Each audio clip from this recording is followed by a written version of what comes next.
विधानसभा चुनाव के साथ ही बहुत कुछ बदला है। गाजियाबाद शहर विधानसभा सीट पर टिकट के दावेदार भी बदले हैं। इस सीट पर कारोबारी संजीव गुप्ता ने भी दावेदारी कर दी है।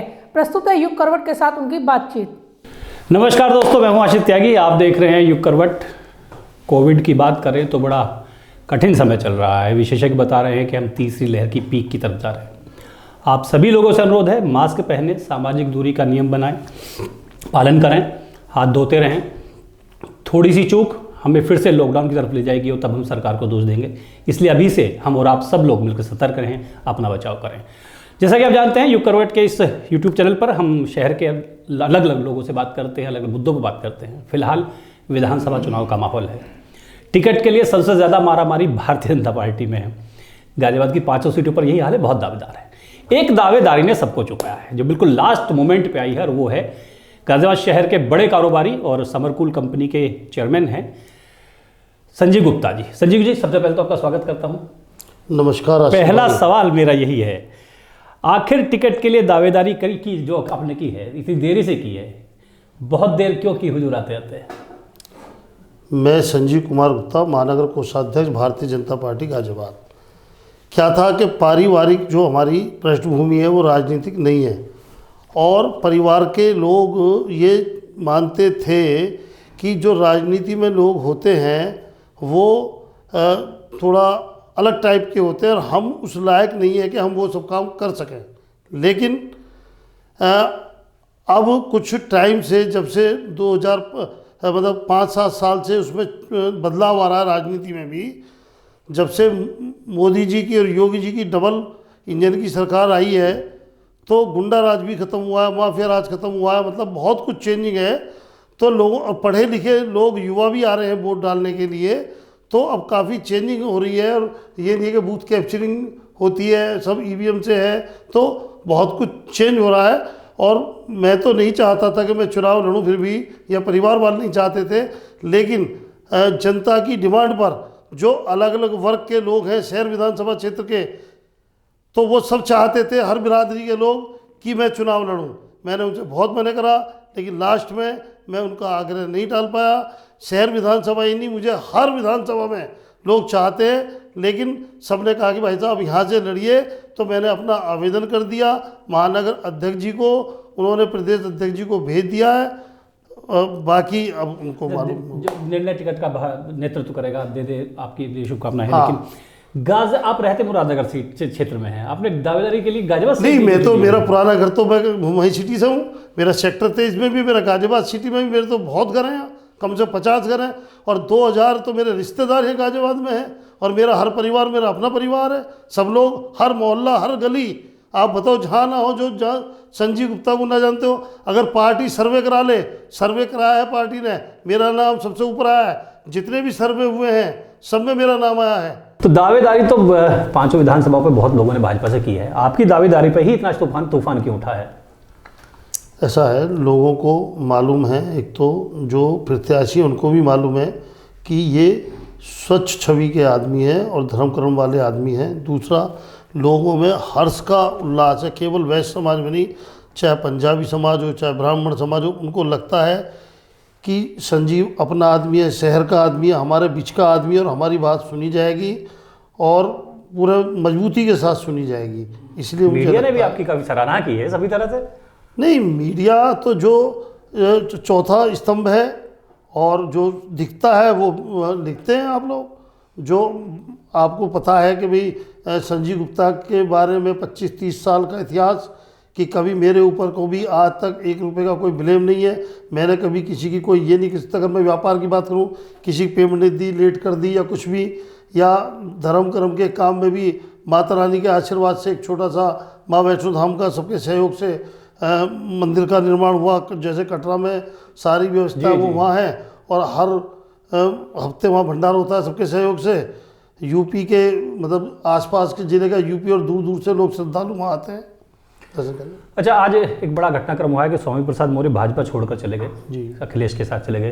उन्होंने जो बयान दिया उसमें कहा है कि लघु मध्यम वर्ग का जो व्यापारी है उसकी भाजपा सरकार में उपेक्षा हुई है। आप इसको कैसे देखते हैं? ऐसा है, जिसका कहना है बिल्कुल गलत है। मैं भी मध्यम वर्गीय व्यापार, मेरी भी फैक्ट्रियां हैं, एमएसएमई में ही है। जो पहले स्थिति थी वो बहुत गलत थी कि पूरे देश में अगर 28 या 27 उस टाइम स्टेट थे, सब में टैक्स की मात्रा अलग अलग थी। अब क्या है, वन नेशन वन टैक्स, पूरे हिंदुस्तान में एक ही टैक्स है। अगर मैं अपनी इंडस्ट्री की बात करूं तो अब से 4 जीएसटी से पहले पंजाब में अगर कूलर पर टैक्स 5% था, राजस्थान में 5% था, तो पंजाब में 12% था, और यूपी में 18% जीएसटी थी उसके ऊपर, पहले 12% एक्साइज थी। तो 30% अगर कोई 100 रुपये की आइटम है वो 30 रुपये, 100 रुपये में 30 रुपये हो गए, यहाँ से लेना पसंद करेगा या पड़ोसी राज्य से ले आएगा जाके। अब पूरे देश में एक ही टैक्स है, वन नेशन वन टैक्स, इससे बहुत बढ़िया हुआ। उसके अलावा एमएसएमई में इन्होंने क्या कर दिया कि पहले फार्म लेने जाता था आदमी, 31 नंबर फार्म, पहले अपनी डिटेल बनाओ, सब फार्म ख़त्म कर दिए। उसके बाद जब उसे लाते थे माल रोक लेते थे, अंडर वैल्यू है, वो सब सिस्टम खत्म हो गया, ना 30 की ज़रूरत, फिर सी फार्म देने पड़ते थे। अब सी फार्म की कोई रिक्वायरमेंट नहीं है। फिर अगर मैं संजीव गुप्ता की फैक्ट्री गाजियाबाद में है और उसको बॉम्बे माल भेजना है तो या तो उसको वहाँ अपना ऑफिस या हेड ऑफिस बनाना पड़ेगा। तो अब इसमें सहूलियत होगी सब में? हाँ, सब में सहूलियत होगी। अब उसको वहाँ ऑफिस बनाने की ज़रूरत नहीं है। पहले यहाँ 2% CST लगा के देते थे हम, और सी फार्म लेते थे। अब ना कोई सी फार्म लेना, ना 2% CST लगानी, ना उसे वहाँ गोदाम बनाना। कश्मीर से लेके कन्याकुमारी तक हम कहीं भी माल, कोई भी छोटा व्यापारी भी, महिला व्यापारी भी, कोई भी बेच सकता है। अच्छा, चलिए वापस चुनाव आपकी दावेदारी बात करते हैं। अतुल गर्ग जी गाजियाबाद शहर सीट से विधायक हैं, जिनके सामने आप टिकट मांग रहे हैं। सभी जानते हैं उन सबके संबंध बहुत मधुर हैं, अच्छे रिश्ते हैं आपके, फिर उनके सामने टिकट कैसे मांग रहे हैं? भाई साहब, ये तो मैं तो पार्टी का छोटा सा कार्यकर्ता हूँ, महानगर कोषाध्यक्ष हूँ, छोटा सा कार्यकर्ता हूँ। संबंध अलग जगह हैं और कार्यकर्ता अपना बात रखनी अलग जगह है। तो अगर मेरे बड़े भाई अतुल जी को भी टिकट मिलेगा तो हम मोदी जी को, योगी जी को देखते हुए, कमल के फूल को देखते हुए श्री राम के चरणों में वोट कराएंगे।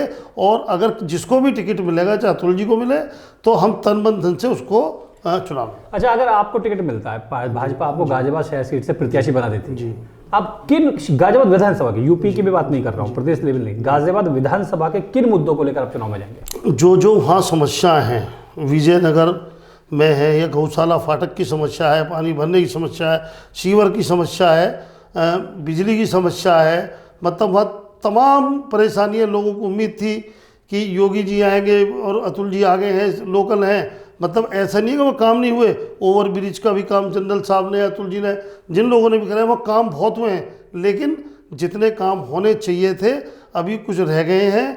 और अब डबल इंजन की सरकार है, केंद्र में भी सरकार अपनी है और राज्य में भी अगर है और दोबारा आ जाएगी, तो उम्मीद नहीं, पूरा विश्वास है कि जल्दी से, बहुत तेज़ी से वो सब काम जनरल साहब के साथ लेके और अनिल अग्रवाल जी को साथ लेके और योगी जी से मिलके और जिस विभाग की जो होगी वो सबको मिलके और वो सुखराए जाए। अच्छा, डबल इंजन की सरकार पिछले 5 साल से भी चल रही है। अतुल जी 5 साल से मंत्री भी हैं, 2 डिपार्टमेंट के अलग अलग मंत्री रह चुके हैं जी। उन्होंने कहा था विधायक बन गया जी तो लाइन पार क्षेत्र को कनॉट प्लेस बना दूंगा। जी जी। अब आप भी स्वीकार कर रहे हैं काम नहीं हुए हैं, तो कनॉट प्लेस का सी भी वो लाइन पार को नहीं बना पाए। नहीं, मैं ये नहीं कह रहा कि काम नहीं हुए, काम हुए हैं, कुछ कमियां रह गई होंगी, कुछ फाइल पास नहीं हुई होंगी, मतलब कई बार हकीकत में कुछ और होता है, करना आदमी चाहता है, उन्होंने भी पूरे प्रयास करे होंगे, हर आदमी अपनी तरफ से प्रयास करता है, कहीं कुछ ना कुछ कमियां रह गई होंगी, उन्हें सुधारा जाएगा। आगे अगर कोई बात होगी हम भी उनसे बात करेंगे, और हमें टिकट मिला तो हम समस्याएं देख के हम उनको समाधान कराएंगे। अच्छा, आप कारोबारी भी हैं, भाजपा के महानगर कोषाध्यक्ष भी हैं, इसके अलावा वैश्य संगठनों से भी जुड़े हुए हैं। पिछले दिनों वैश्य सम्मेलन भी आप लोगों ने किया जी, जिसमें आपने राजनीतिक महत्व की बात की थी जी। क्या ऐसा क्यों लगता है कि गाजियाबाद में वैश्य समाज को राजनीतिक महत्व नहीं मिल रहा है? मंत्री भी हैं, राज्यसभा सांसद भी हैं।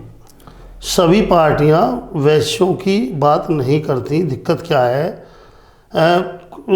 वो दिखाते हैं कि भाई क्षत्रिय इतने, यादव इतने और दलित इतने और ये इतने जी। अगर कहीं कहीं वैश्य को दिखाते भी हैं तो 1%, 1.5%, 2%। दिक्कत क्या है कि हम लोगों की जो काउंटिंग हुई वो एक साथ नहीं हुई। मान लो कहीं तो केजरीवाल हैं, कहीं जायसवाल हैं, कहीं बरनवाल हैं।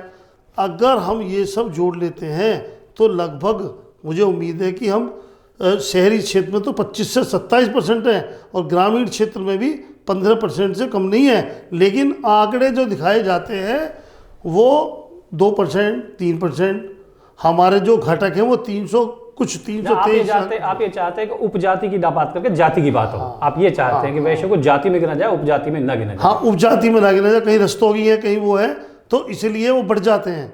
अगर वैश्य को सब एक जगह जोड़ देंगे तो कम से कम 25% है। और हमें जाति की बात भी ना करके 1 मिनट के लिए हमें राष्ट्र की बात करनी है। हमें मोदी जी का जो विज़न है, देश की सुरक्षा का जो विज़न है, वो जो 56 इंची के सीने का विज़न है, वो राष्ट्रवादी सोच ही कर सकती है कि हमारा पाकिस्तान गया हुआ हमारा सैनिक वापस आया। चलिए संजय जी, बहुत अच्छा लगा आपसे बात करके, बहुत सारे मुद्दों पे अपनी बात बताई और टिकट आपको मिले ऐसी हमारी शुभकामनाएं हैं। भगवान धन्यवाद आशिक भाई, जय हिंद जय भारत। बहुत बढ़िया मंदिर आपने सपनावत बनाया हुआ, और मैं चाहता हूँ देवी मैया पे मैं प्रार्थना भी करूँगा कि आपकी इस मनोकामना पूर्ण करें। दोस्तों, आपसे आगे भी मुलाकात होती रहेगी। फिलहाल फिर से एक वही अपील, कोविड का बिल्कुल भी अनदेखी ना करें। बहुत बुरी स्थिति आ जाएगी अगर हम लोग इसी तरह बाजारों में बिना मास्क के घूमते रहे और कोविड के नियमों का उल्लंघन करते रहे। सतर्क रहें, सेफ रहें, खुद बचें, दूसरों को भी बचाएं। नमस्कार, धन्यवाद।